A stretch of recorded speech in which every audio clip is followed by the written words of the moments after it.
नमस्कार दोस्तों। आज मैं एक वीडियो बनाना चाह रहा था इस बात पे कि क्या ज्योतिषों को पैसे लेने चाहिए कि नहीं लेने चाहिए। तो बहुत से लोग कहते हैं कि ज्योतिष पैसे ले रहे हैं तो गलत है, या पंडित पैसे ले रहे हैं तो गलत है। पंडितों का तो देखो मैं ज़्यादा नहीं बात कर सकता, पर पंडितों का मतलब कर्मकांड पंडित, बाई कास्ट मैं भी पंडित हूँ, ब्राह्मण हूँ, पर हम बात अभी फ़िलहाल ज्योतिष की कर रहे हैं। पंडितों पर फिर कोई मैं अगला वीडियो बनाऊँगा।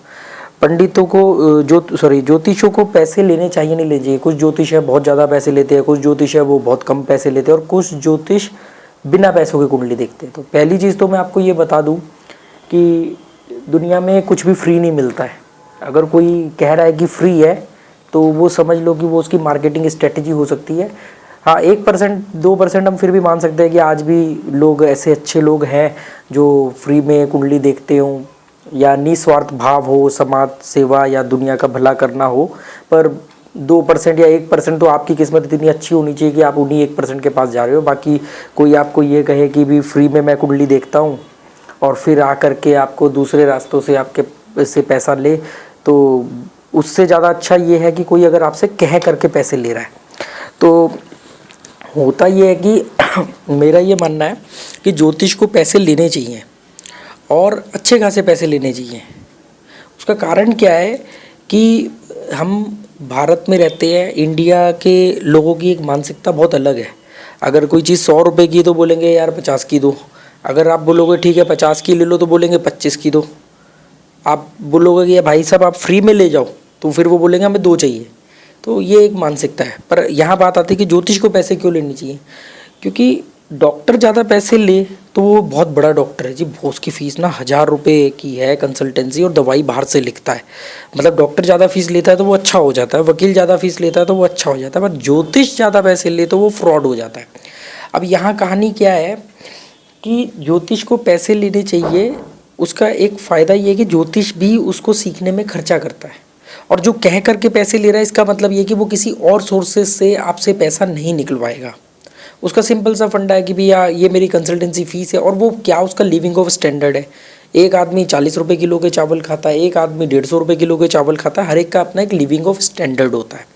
जैसे मेरा अभी कुछ ऑनलाइन वेबसाइट पे मेरा मैं कंसल्टेंसी करता हूँ तो वहाँ पे मेरा पर मिनट रेट है। तो जैसे 40 रुपये पर मिनट था, 40 रुपीज़ पर मिनट, फिर वो 60 हुआ, और अभी द रेट 100 रुपीज़ पर मिनट का रेट हुआ है, जो कि मेरी मर्जी से हुआ है। तो और क्योंकि मैं कम कुंडलियाँ देखना चाहता हूँ, उन लोगों की कुंडलियाँ देखना चाहता हूँ जो संपन्न है, जो आगे जा सकते हैं। अभी क्या है कि मिडिल क्लास एक मेंटलिटी होती है। वो मेंटलिटी क्या है कि एक मिडिल क्लास मेंटलिटी का आदमी गया, मतलब गरीब सोच का आदमी गया। गरीब सोच की बात कर रहा हूँ, गरीब पैसों से बात नहीं कर रहा हूँ। तो गरीब सोच का आदमी जब जाता है डॉक्टर के पास, और वहाँ पे 10 लोग बैठे होते हैं, और उस डॉक्टर की अगर मान लो 500 रुपये कंसल्टेंसी फीस है, तो गरीब सोच का आदमी हिसाब लगाएगा कि यार ये डॉक्टर 1 घंटे में ये 10 लोगों को देख लेगा तो ये तो 5000 रुपये कमा गया। और वहीं पे एक अमीर सोच का आदमी जाता है, मैं बार बार सोच की बात कर रहा हूँ, तो अमीर सोच का जब आदमी जाता है तो वो कहता है कि यार ये डॉक्टर कितना अच्छा है कि लोग इसको 500 रुपये दे के भी लाइन में बैठे हुए हैं। तो सिर्फ एक दृष्टिकोण का फर्क है। ज्योतिष को ज़्यादा मतलब पैसे लेने चाहिए, ज़्यादा वो अपने लिविंग ऑफ स्टैंडर्ड के हिसाब से लेगा। अगर कोई आदमी आपसे पैसे ले रहा है, कंसल्टेंसी चार्ज कर रहा है, तो इसका मतलब ये कि वो किसी और रास्ते से आपसे पैसा नहीं लेगा। और ज्योतिष बनने के लिए, जैसे मैं अगर अपनी बात करूँ तो मेरे को 3-4 साल मैंने एकेडमिक एजुकेशन ली एस्ट्रोलॉजी की, जिसमें मेरा काफ़ी पैसा खर्च हुआ, काफ़ी टाइम खर्च हुआ। उसके बाद सॉफ्टवेयर लिया, उसके बाद काफ़ी अच्छा। फिर क्या होता है कि मैंने शुरू में मैंने सोचा कि मैं ना लोगों की कुंडली अपने तजुर्बे के लिए बिना पैसों के देखूंगा। तो मैं कुछ नॉन डेवलप एरिया है दिल्ली में, वहाँ पे मैं 1-2 जगह अपने फ्रेंड्स वगैरह के सोर्सेज से वहाँ जा करके बैठा। तो वहाँ जब बैठा तो वहाँ पे लोग आते थे, कोई बिना पैसे दिए जाता था, कोई 10 रुपये दे जाता था, कोई 50 रुपये दे जाता था। पर मैं उनको पैसों से नहीं आंकता था, मैं सोचता था कि मेरा एक्सपीरियंस बढ़ रहा है, कोई बात नहीं। पर मालूम पड़ा कि वहाँ जो लोग आ रहे हैं वो किस लिए आ रहे हैं, कि कोई कह रहा है कि यार मेरी साइकिल चोरी हो गई, कोई कह रहा है कि हम ऑटो किस दिन निकलवाएं। मतलब उनकी जो समस्याएं थी वो छोटी छोटी थी, जबकि ज्योतिष का निर्माण हुआ है जीवन की बड़ी उपलब्धियों के लिए। तो उनका जीवन की बड़ी समस्या ही सबसे छोटी चीजें होती है। तो अब इसमें कोई क्या कर सकता है। फिर मैंने वहां से छोड़ दिया। अब एक मंदिर में बैठने की बात हुई कि मैं हफ्ते में 1 या 2 दिन मंदिर में बैठूंगा और वहां पे अपने लैपटॉप के आगे लिख दूंगा कि भी फ्री कंसल्टेशन। तो मालूम पड़ा कि जी जिस फ्रेंड ने उस मंदिर में बात करी वहाँ के जो ट्रस्ट है या उनसे कि भी मेरे फ्रेंड है ऐसे ऐसे वो बैठ के सेवा देना चाह रहे हैं फ्री में, तो पंडित रात को उनके घर पहुंच गए 10 बजे कि हमारे पेट पे लात क्यों मारे। उन्होंने कहा नहीं आपका तो कोई रोल ही नहीं है इसमें। तो पंडित बोले उनको कि भाई साहब जब ज्योतिष सामने बैठा होगा तो हम तो जो पंचांग पंचांग देख के मुहूर्त निकालते हैं जिससे हमें दक्षिणा वगैरह मिल जाती है वो भी बंद हो जाएगी, तो वो भी कैंसिल हो गया। अब कोई आदमी आ रहा है, मैं उसको 1 घंटा बिठा रहा हूँ, 2 घंटे बिठा रहा हूँ और उसके बाद में चाय पानी एसी वगैरह ये सब चीजों का खर्चा होता है। उसके बाद मुझे भी क्या ज्योतिष को हक नहीं है कि वो बड़ी गाड़ी में घूमे, या ज्योतिष को हक नहीं है कि उसके बच्चे अच्छे स्कूल में जाए? अगर उसके बच्चे अच्छे स्कूल में जाए तो वो लूट रहा है लोगों को। क्यों लूट रहा है भाई? आपको कोई पकड़ के तो ला नहीं रहा। दूसरा ज्यादा फीस या फीस लेने का, एक तो फीस लेना और एक ज्यादा फीस लेना। ज्यादा फीस लेने का मेरा ये मानना है कि उससे क्या होता है कि फिल्टर हो जाते हैं क्लाइंट। जैसे कि मैं कहीं किसी फंक्शन में गया या कोई भी एस्ट्रोलॉजर जाता होगा तो वहां क्या होता है, अच्छा आप ज्योतिष हो जरा बताओ मेरे बारे में। तो वहां पे कितना भी बड़ा ज्योतिष क्यों ना हो उसकी प्रेडिक्शन सही बैठेगी नहीं, क्योंकि ना तो उसकी अर्ज है, अर्ज मतलब अंदर से इच्छा शक्ति है, और ना ज्योतिष कंफर्टेबल है। वो तो हुआ क्या कि वो उसको कोइंसिडेंस मिल गया, अच्छा आप ज्योतिष हो। तो अगर आपको किसी शादी में डॉक्टर मिल जाएगा तो आप क्या वहां पे अपनी किडनी चेक करवाने बैठ जाओगे? तो या वकील मिल जाएगा तो आप उससे केस डिस्कस करने का, पर ज्योतिष मिल जाएगा तो अच्छा मेरा हाथ देख के बताओ। तो ये जो चीजें है ना, ये मतलब ज्योतिष, और कुछ बची कुची जो थोड़ी बहुत ज्योतिष की रेपुटेशन है वो ज्योतिषों ने खत्म कर दी है कि मॉल के अंदर एक छोटी सी टेबल कुर्सी लेके बैठ गए जी, आ जाओ 500 रुपए में, 100 रुपए में आ जाओ। मैं डिसाइड करूंगा मुझे किसकी कुंडली फ्री में देखनी है। मुझे लगता है ये आदमी ऊपर जा सकता है, इसकी कुंडली में दम है और ये एफर्ट कर रहा है मुझ तक पहुंचने के लिए, मैं उसकी कुंडली फ्री में देखूंगा और देखता भी हूँ, पर फ्री में नहीं देखूंगा। अभी पैसे नहीं है तो बाद में दे जाना, क्योंकि मुझे मालूम है तेरे पास आएंगे और तू देके जाएगा, पर ये मैं डिसाइड करूंगा। बहुत से लोग फ्री बोल के भीड़ इकट्ठा करते हैं, फिर उनसे उन लोगों को इंप्रेस करते हैं, फिर लोग देखते हैं कि अच्छा ज्योतिष होगा कि भीड़ है, ये नहीं मालूम कि वो फ्री की वजह से भीड़ है। यहाँ पे तो लंगर लग जाता है तो पेट भरे होने के बावजूद भी लोग खाने बैठ जाते हैं। तो इस ज्योतिष, अच्छा फिल्टर की मैंने बात करी कि जब आप एक फीस लेते हो तो लोग फिल्टर हो जाते हैं। तो जो सिर्फ इस वजह से ज्योतिष के पास जा रहे हैं कि यार पैसा तो लगना नहीं, चलो देखा है, तो वो ज्योतिष के ऊपर लांछन भी लगते हैं, क्योंकि उसकी जरूरत नहीं है, वो तो वैसे ही आ गया, ठीक है। और दूसरा, जब आप पर कुंडली पैसे चार्ज नहीं करते, तो मेरा अपना तजुर्बा है कि लोग मुझे 500 रुपए या 100 रुपए भी शुरुआत के दिनों में देके जाते थे और आते थे एक कुंडली दिखाने कि ये प्रॉब्लम है, आप देखो क्या होगा। फिर उसके बाद में अच्छा ये मेरे बेटे की भी देख लो, अच्छा ये मेरी वाइफ की भी देख लो, अच्छा इसकी भी देख लो, उसकी भी देख लो। मतलब ज्योतिष को उन्होंने, मतलब मैं कहता हूँ कि थोड़ा सा तो इस प्रोफेशन को रिस्पेक्ट दो। और ज्योतिष 99% ठग है, हो सकता है मैं भी कुछ लोगों के लिए ठग हूं, मुझे भी लोग बोलते हो, मुझे इस बात की परवाह नहीं है, पर ज्योतिष मैं सोचता था कि यार ये गलत करते हैं, ऐसा नहीं होना चाहिए, ज्योतिषों को फीस नहीं लेनी चाहिए, ये नहीं होना चाहिए, वो नहीं होना चाहिए। पर मैंने देखा कि ये मजबूर कौन कर रहा है? आसपास के लोग। आपका कोई घर में बीमार है, आप डॉक्टर का चक्कर काटे जा रहे हो, वहां हजारों लाखों रुपए खर्च कर रहे हो, एस्ट्रोलॉजर के पास जाने पे आपको प्रॉब्लम हो जाती है।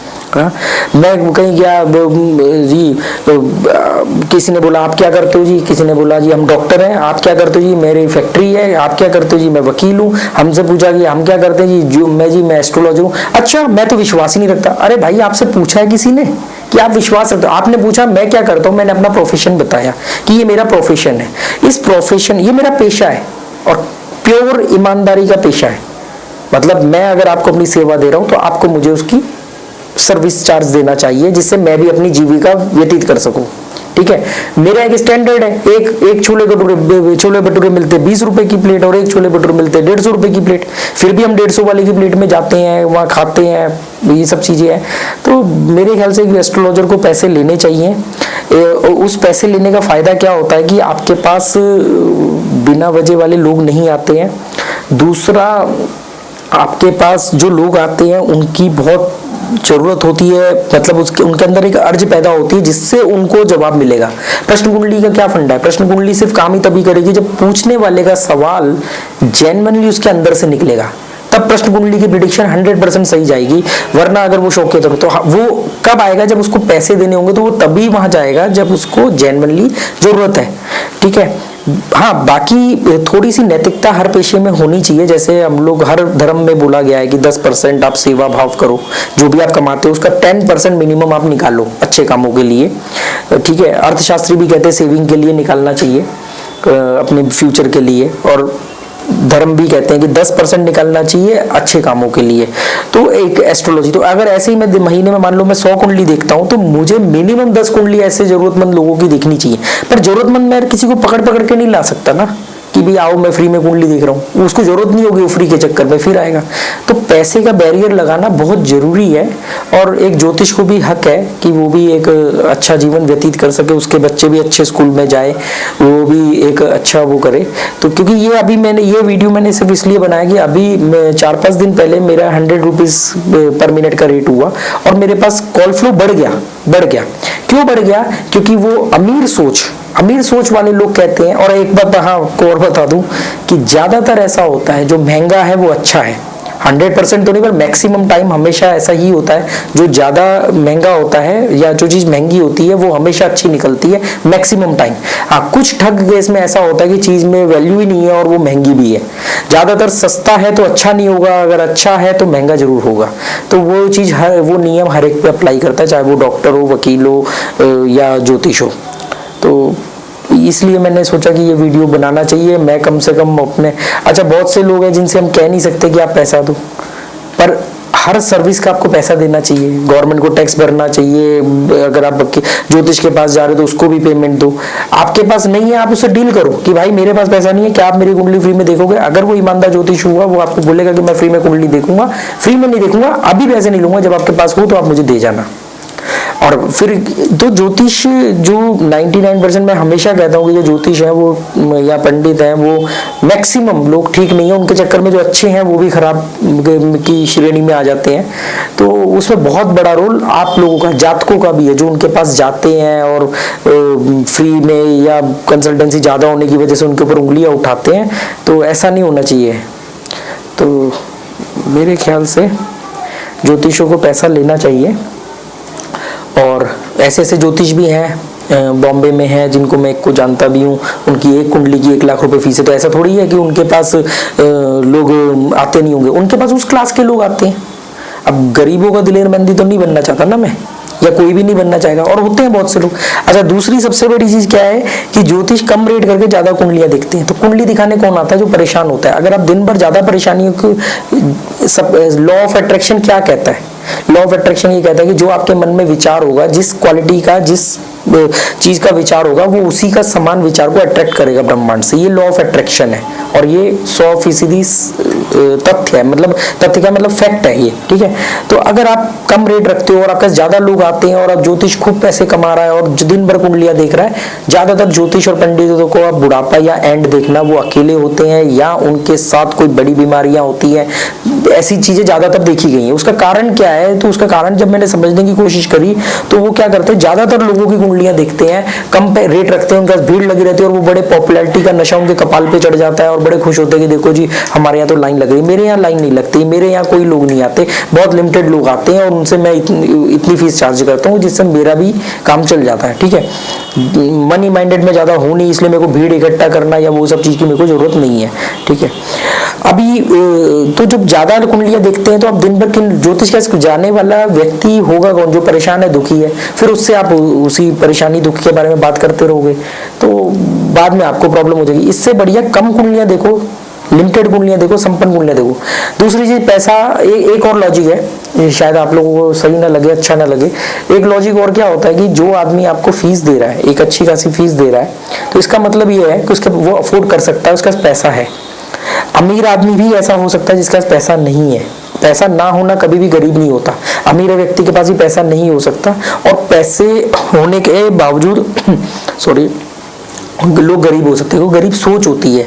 ठीक है, तो बात तो हो रही थी हमारी कि जब लोग पैसा लेते हैं, ज्योतिष मान लो फीस लेते हैं, जैसे मैं अभी एट प्रेजेंट एक कुंडली के 2100 रुपये लेता हूँ, आमने सामने, और ऑनलाइन में तो मेरा 100 रुपीज़ मिनट का रेट है। तो उसमें मेरा काम चल जाता है, ऐसा नहीं कि बहुत लोग आते हैं या मैं कोई बहुत विद्वान हूँ या ये वो, ठीक है। तो उसमें क्या होता है कि जो लोग पैसा देते हैं वो पैसा अफोर्ड कर सकते हैं तभी वो जा रहे हैं, ठीक है। या तो अमीर होंगे या अमीर रह चुके होंगे, या अमीर आदमी जब गरीब भी होता है तो उसका लाइफस्टाइल मेंटेन रहता है, वो अच्छी चीज़ ही खरीदेगा, एक 4 की जगह 1 शर्ट खरीदेगा पर अच्छी शर्ट खरीदेगा, ठीक है।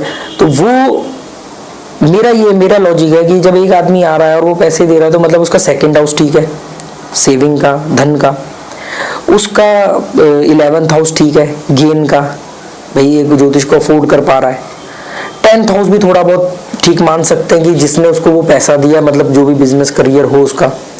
और दूसरा 12th हाउस भी ओके है कि ज्योतिष के पास, सही ज्योतिष के पास जा रहा है तो सही जगह खर्च कर रहा है। तो मतलब जिस आदमी के इतने सारे हाउस ठीक है तो उसकी कुंडली को ठीक किया जा सकता है। अब कोई कहे कि जी मेरे पास पैसा भी नहीं है और मैं बीमारी से भी परेशान हूँ और मेरे घर में भी कलेश है, जिसके 12 में से अगर 8 घर 9 घर खराब हो तो आप उसको क्या बचाओगे या क्या चीज़ ठीक करोगे? क्योंकि ज्योतिष किसी भी चीज़ को बदल तो सकता नहीं है, उसको सिर्फ ठीक होने में सपोर्ट कर सकता है, बस दैट्स इट। इसमें एक बात और है कि मैं आपको ये बोलना चाहूँगा कि अभी भी जैसे एजुकेशन लेते रहते हैं हम लोग एस्ट्रोलॉजी की, अभी भी मैं सेमिनार अटेंड करता हूँ तो 4-4, 5-5 हज़ार रुपये तो फीस होती है उसकी। जैसे कोई बड़ा एस्ट्रोलॉजर है, वो एक पर्टिकुलर टॉपिक पे कोई रिसर्च करके आया है और वो अपने बारे में बता रहा है, तो उस सेमिनार की 4-4, 5-5 हज़ार रुपये, 10-10 हज़ार रुपये तक फीस होती है।